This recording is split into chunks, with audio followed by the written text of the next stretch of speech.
All right, welcome back to another episode of Fox and Fix It. And today we're going to try a dumb idea. Actually, two dumb ideas.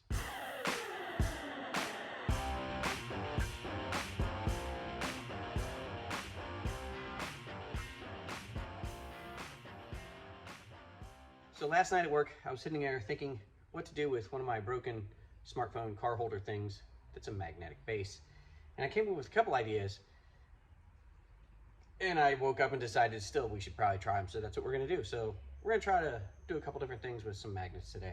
And you may be thinking this is not car related. Well, this was a car mount, it's car related, and trust me, the two things I'm thinking about are also car related for it. So stick around and find out. We'll see what we can do. Maybe it won't even work, when you might have wasted your time and my time, and I've wasted your time, and everybody's just wasting time. So let's try it and waste time together. Dumb idea number one. Last night at work, I thought, could I put a couple of these onto this area of the glove so that it would hold a wrench like that. So then you could be using the wrench like this, and then you put it here and the magnets hold it, and you can use your finger and thumb to move a fastener around, grab a fastener, whatever, and not drop the wrench anywhere.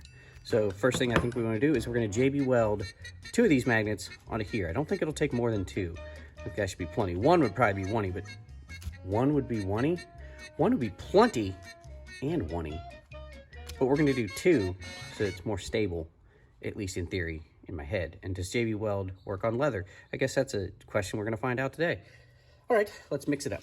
Remember, JB Weld, you want equal parts of A and B, or equal parts of black and red. And then we'll just mix all that up, and it's gonna have to set for probably an hour or so. So this video in real time is gonna take a while, but in close enough. But in YouTube time, this video is going to go fairly quickly, I think. So make sure this is all the same color, and then you'll be ready to go. All right, I don't think I need very much of this, and I'm thinking we put it between that finger and between those two fingers. And then we get the couple magnets here. These should just peel off. They're really strong magnets. They're surprisingly strong, actually. Yeah, good enough. Okay. Next.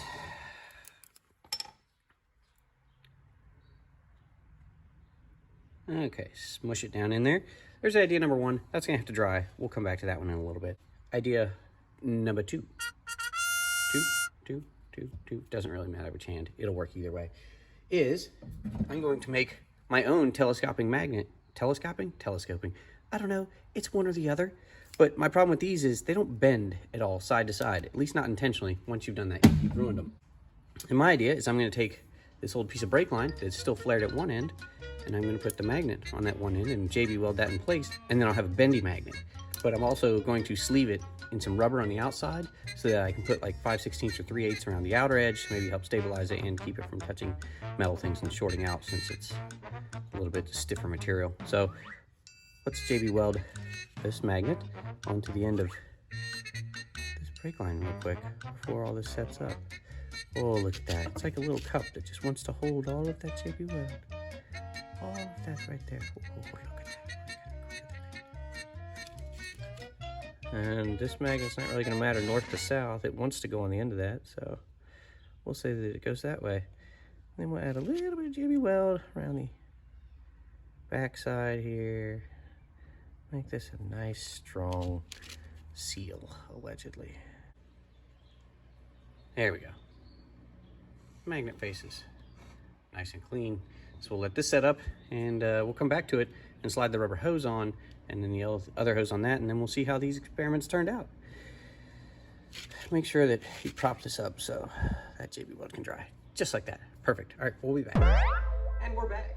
The JB weld should have dried by now, since I had a chance to change shirts and hats and everything, and it may or may not be the same day, but that's irrelevant. The JB weld had more than enough cure time, so let's see what happened. All right, first up, since we JB welded it first, we'll mess with the glove. Here's our glove experiment. We've got magnet, JB welded onto this part of the hand on the palm. And my idea was that I should be able to be using a wrench, just like this, and then let go of the wrench and be able to grab a nut or a bolt. And I believe this shall work. because the magnets are strong enough to hold the wrench, but they're not so strong that I can't get the wrench back off the magnets with my fingers and my thumb. So, not too strong, but strong enough. That's number one. I think that's a win. That's experiment one for the win. Second experiment is our brake line with a magnet on the end. Now I've already sleeved it a little bit with some 1/4" line, and what we're gonna do now is we're gonna do 3/8 line over top of it. And the 3/8 line I have, is 3/8 transmission line, or transmission hose, because we're gonna be transmitting magnetic fields onto other metals. So basically I had it handy and thought that transmitting magnetic fields sounded like a good joke, but now that I think about it, it's not really, but I've already said it, so it's too late. What we're gonna do is we're gonna slip this over the end of this and maybe keep the magnet from grabbing things on the side when we only want to use the face. Stand by, chucking. There we go, look at that. It's gonna need more lube, so we're just gonna squirt some all the way down in there. This is a mixture of leftover oil from quart jugs, 90 weight gear oil, pretty much everything. So perfect lubricity. There we go. Slide this down, move this up, slide this down farther, and I need to see when the magnet gets there, not the lube. Closer. Yep. All right. There you go. Right at the end of that is our magnet. And the whole point of this is that now if you've got something around a corner a little bit that you can't use this for, you can use this and just bend it, or bend it again. Not a big deal. My bendy magnet thing. All right, first test of bendy magnet for strength, 7/16. No problem, picked it up. Second test, crescent wrench, small size, holds pretty good. Put it back, drop it off. So I think this will definitely work. I think we should be able to curve it and drop down on stuff, which is the original intent. Just grab that, get that off of there. See how that works? This is exactly what we wanted to do with this. Ta-da. All right, so I know it's kind of weird, but we actually had double success. We've got our bendy magnet and our glove magnet. I can't believe they both worked, actually. A little surprised by that. I was kind of expecting some failure that maybe would make some good video, but hopefully success makes good video. I don't know, it doesn't happen that often. That's gonna do it for today. I'm just stunned by that success, actually. So I don't really have an out. All right, well, I guess we'll just see you next time. Fade away.